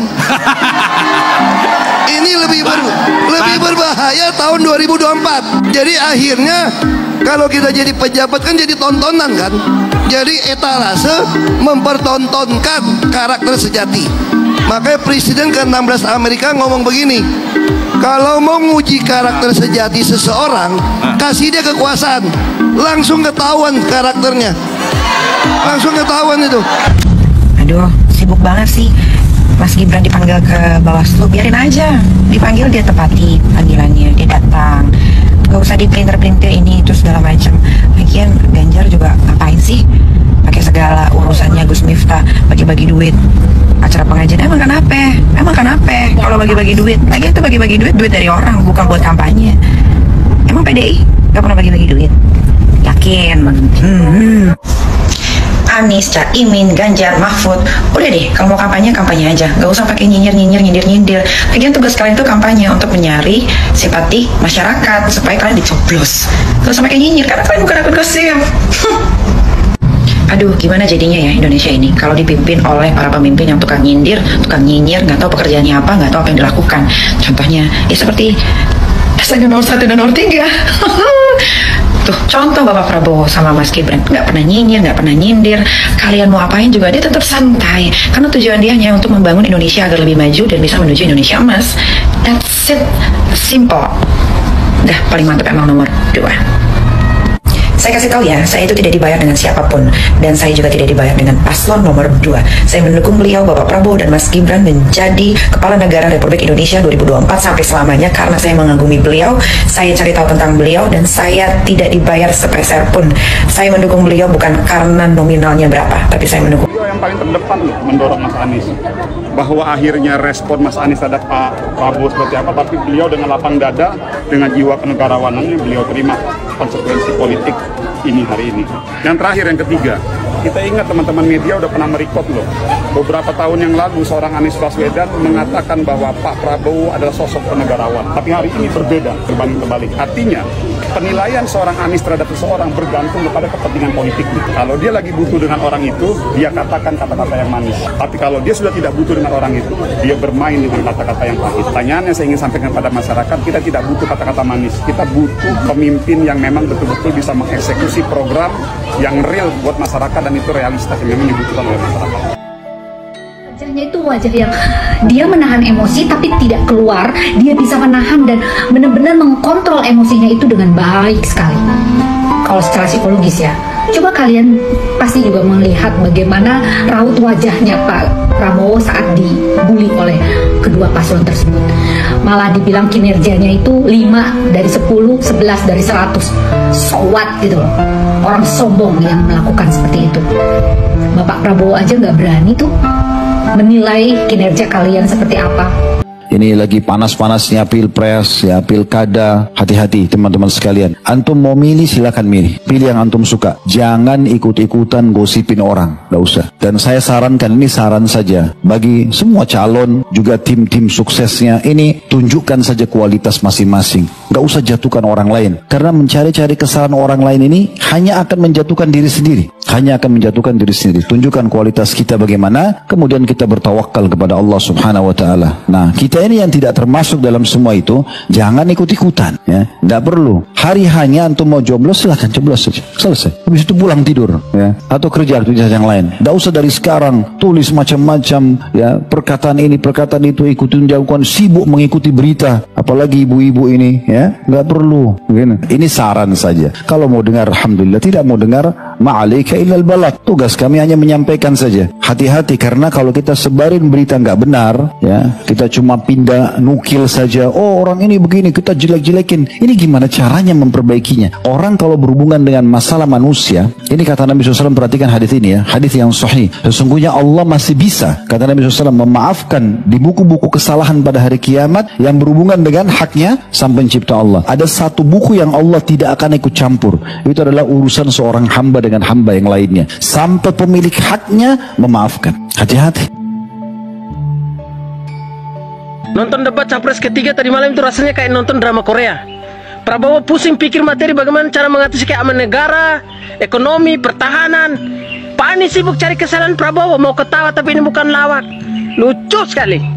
Pendapat Ayah gimana tentang debat pilpres malam? Ayah mau komentari satu-satu dari semua 3 paslon itu, tapi Ayah mau disclaimer dulu, bahwa ini bukan kampanye, bukan masalah dukung-mendukung, ini penilaian secara objektif menurut perspektifnya ya. Satu, Anies Baswedan itu bagus, ada dasarnya semua, dia pembicaraannya itu mempunyai dasar landasan yang cukup kuat ya. Cuman menurut Ayah kadang-kadang kalau menjelaskan terlalu tergesa-gesa, sehingga itu untuk kalangan masyarakat menengah ke bawah kurang begitu menarik. Menurut Ayah perkiraan itu. Kemudian yang kedua, Pak Prabowo kelihatan di situ kurang serius dalam menanggapi pertanyaan. Oh, bolehlah santai, tapi tunjukkan karena ini masalah-masalah kenegaraan ya harus serius. Dia menanggapinya dengan sangat serius, tapi kayaknya sampai marah. Marah itu kan tidak selalu identik dengan serius. Cuman maksudnya ya kalau serius itu sistematis, kepala dingin dan netral, tidak usah takut bahwa nanti saya dipojokkan atau apa. Jangan punya pikiran begitu. Ayah yakin pada waktu menerima pertanyaan itu Pak Prabowo merasa seperti mau dipojokkan gitu, sehingga jawabannya menurut Ayah kurang sistematis. Kemudian yang ketiga Pak Ganjar, menurut Ayah apa yang dia jelaskan itu kalau untuk masyarakat kebanyakan pasti dianggap bagus. Kenapa nih? Ayah tidak mau menilai kenyataan, Ayah tidak mau subjektif. Ya, masyarakat kebanyakan ya itu menilai pasti bagus itu, dan dia juga menunjukkan bukti-bukti juga gitu kan. Cuman terlalu banyak yang mau disampaikan. Tadi malam sudah ada debat yang menarik antar cawapres. Jadi buat para pemilih, jangan hanya lihat sosoknya yang global-global. Dan salah satu cara untuk melihat itu, untuk meneliti itu adalah lewat perdebatan. Karena di dalam perdebatan bukan hanya ada kontestasi gagasan, tetapi juga soal kedalaman, soal konsistensi, soal visi jauh ke depan. Saya berharap perdebatan ini bisa menjadi salah satu bahan penting buat para pemilih untuk menilai sebelum memutuskan memilih yang mana. Bagaimana paslon A, paslon B tidak bersalaman, bagaimana saling sentimen, bagaimana ini dan itu dan sebagainya. Dan ini tidak mengedukasi, tidak memberikan nilai positif untuk kami yang menyimak. Kami hanya ingin mendengar bagaimana rencana-rencana para calon presiden, wakil presiden ini ke depan untuk memajukan bangsa ini, menyelesaikan setiap persoalan yang ada di seluruh tapak wilayah negara kesatuan Republik Indonesia ini. Setelah kita ambil misalnya satu contoh debat yang terakhir ini yang menyoal tentang pertahanan khususnya, kemudian isu kepemimpinan global ataupun regional di ASEAN dan sebagainya. Ya, yang kita saksikan itu hanya adu argumentasi, kemudian juga bagaimana setiap argumen ini diperdebatkan dalam konteks debat, ya itu sah-sah saja, tidak ada masalah gitu ya. Tapi kalau kita tarik dalam isu-isu yang lokalnya, dari konteks pertahanannya yang kemudian didetilkan sampai disinggung juga tentang TNI dan sebagainya, saya tidak melihat bagaimana konsep misalnya dalam konteks kesejahteraan, mensejahterakan para prajurit TNI itu seperti apa ketika disinggung. Ya, misal saya tidak melihat ada capres yang bisa menganalisis undang-undang tentang TNI. Jago debat, bukan jaminan menang debat. Jika ditanya siapa yang menang debat Pilpres ketiga 01, 02, 03, jawabannya bukan yang menguasai materi, bukan yang hebat secara teori, tapi dia yang bisa mengambil hati dan perasaan terhadap dirinya. Ya, silakan diolah. Debat Pilpres ini bukan hanya soal ajang gagal-gagal penguasaan materi atau panggung, tapi juga soal penguasaan emosional, rasa empati, dan psikologi jutaan rakyat pemilih ini. Ada batasan seberapa kuat kita mendorong lawan, ada sikap yang harus dijaga, ada data yang harus dicegah. Jangan menjatuhkan musuhmu dengan memukul keras, bahkan mengenai hatinya, karena bisa jadi temanmu berbalik tidak suka. Yang direndahkan menunjukkan, yang diunggulkan direndahkan. Hari ini itu cibiran jadi candaan, candaan justru jadi cibiran. Rakyat kita ini ingin mendengar kecintaan, bukan kebencian. Rakyat kita ini ingin mendengar gagasan, bukan nyinyiran. Yang tua itu mencintai yang muda menghormati yang tua. Itu etika.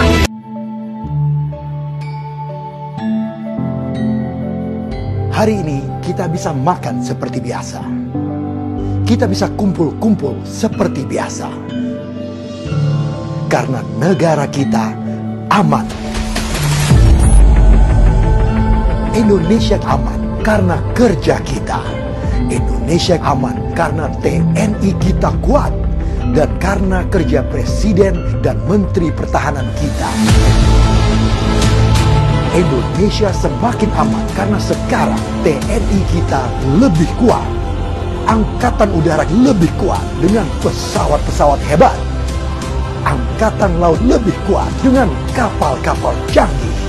Angkatan darat lebih kuat dengan mobil-mobil tangguh.